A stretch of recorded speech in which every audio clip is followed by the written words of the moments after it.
নমস্কার বন্ধুরা, আর live and cooking চ্যানেলে আর একটা রেসিপি নিয়ে চলে এলাম। দেখো, আজকের রেসিপি ছিল ঝিঙে, বড়ি, আলু আর রুই মাছ দিয়ে একটা ঝোল।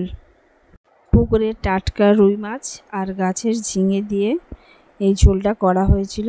দেখো, আমি মাছটা প্রথমে কেটে নিয়েছিলাম, নিয়ে নুন আর হলুদ মাখিয়ে রেখেছিলাম প্রায় 10 মিনিট। কড়াইটা তেল গরম করে দিয়েছি। এবার দেখো, বড়ি ভেজে নিচ্ছি। এই বড়িটা হচ্ছে গিয়ে ঘরেই দেওয়া হয়েছিল। এটা 3 রকম ডাল মিলে এই বড়িটা দেওয়া হয়েছিল।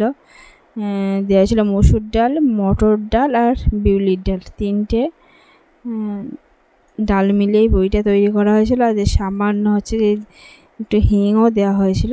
যাই হোক বন্ধুরা, দেখো বড়িটা ভাজা হয়ে গেলে বাকি তেলে আমি মাছ ভেজে নেব। এখানে মাছটা বড়ই ছিল, পুকুরের মাছ, একদম জ্যান্ত, পুকুর থেকে ধরা হয়েছিল। এবার মাছগুলোকে আমি ভেজে নেব। এদিকে আরও আছে মাছ। দেখো, খুব বেশি একদম কড়া করবো না, খুব হালকাও করবো না, মাঝারি করে মাছটা আমি ভেজে নেব। দেখো, মাছে খুব বেশি তেলও আমি দিইনি।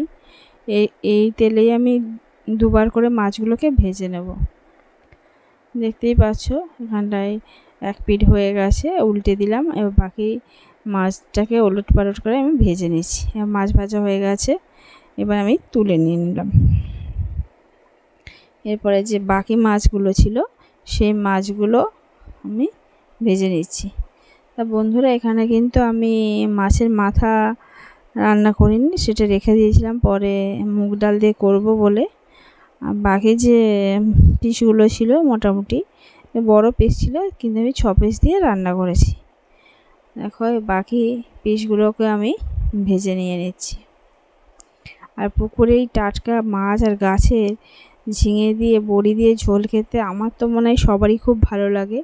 আর খুব সহজ পদ্ধতিতে আমি এই রান্নাটা করেছি। আর যেহেতু এখানে একটা ভ্যাপসা গরমও চলছে, সেই জন্য পেটকে ঠান্ডা রাখার জন্য আমি এই ঝোলটা করেছি, সেটাই তোমাদের সঙ্গে আমি শেয়ার করছি।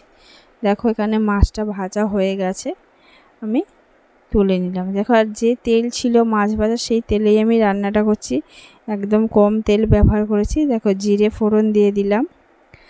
জিরে ফোড়ন দেওয়ার পরে আমি যে লম্বা করে আলু কেটে রেখেছিলাম, এখানে আমি চন্দ্রমুখী আলু ব্যবহার করেছি।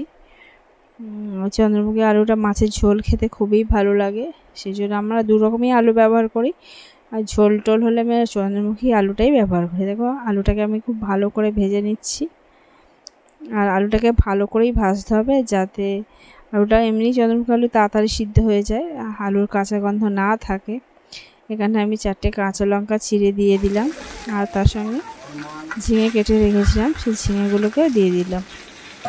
ঝিঙে কেটে পরিষ্কার করে রেখেছিলাম। এবার ঝিঙেটাকে খুব ভালো করে আমি আলুর সঙ্গে ভেজে নেব।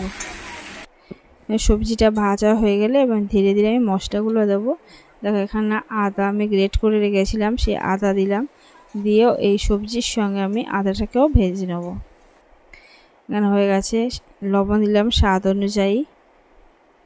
আর যেহেতু আমরা কম লবণ খাই, সেজন্য কম লবণে দিয়েছি। আমরা যতটা খাই সেরকম তোমরা তোমাদের স্বাদ অনুযায়ী লবণটা দিও। আর দিলাম হলুদ গুঁড়ো আর সামান্য লঙ্কার গুঁড়ো। শুধুমাত্র কালারের জন্য লঙ্কার গুঁড়ো দেয়া, কিন্তু অ্যাকচুয়ালি এটা কাঁচা লঙ্কাতেই রান্নাটা করা হয়েছিল। মোটামুটি এখানটা ভাজা হয়ে গেছে। এবারে দিয়ে দেবো জিরে গুঁড়ো আর কিছুটা ধনে গুঁড়ো। অন্য সময় জিরে আর ধনে গুঁড়ো একসঙ্গে দিই, কিন্তু মিশিয়ে আমি করি, কিন্তু এটা আলাদা আলাদা দিলাম। এবারে সবজির সঙ্গে এইগুলোকেও খুব ভালো করে ভেজে নেব।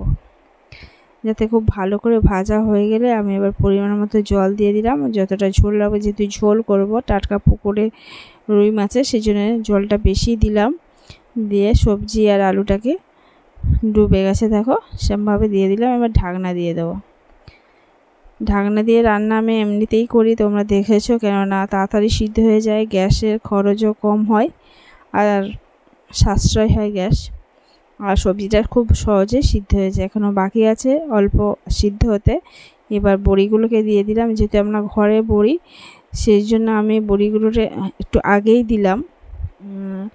আর মাছগুলোকে, কেননা বড়িটা একটু সিদ্ধ হতে সময় লাগে, যেহেতু 3 রকমের ডাল মিশিয়ে করেছিলাম। তা বন্ধুরা, আমার এই ঘরোয়া রেসিপি, একদম ঘরোয়া রেসিপি যদি তোমাদের ভালো লেগে থাকে তাহলে অবশ্যই একটা লাইক করো, কমেন্ট করো কেমন হয়েছে, আর অবশ্যই বাড়িতে ট্রাই করো। এরকম অল্প তেল মশলা দিয়ে শরীর খারাপ হবে না। এরকম রেসিপি তোমরা যদি আরও চাও তাহলে অবশ্যই আমার চ্যানেলে দেখবে।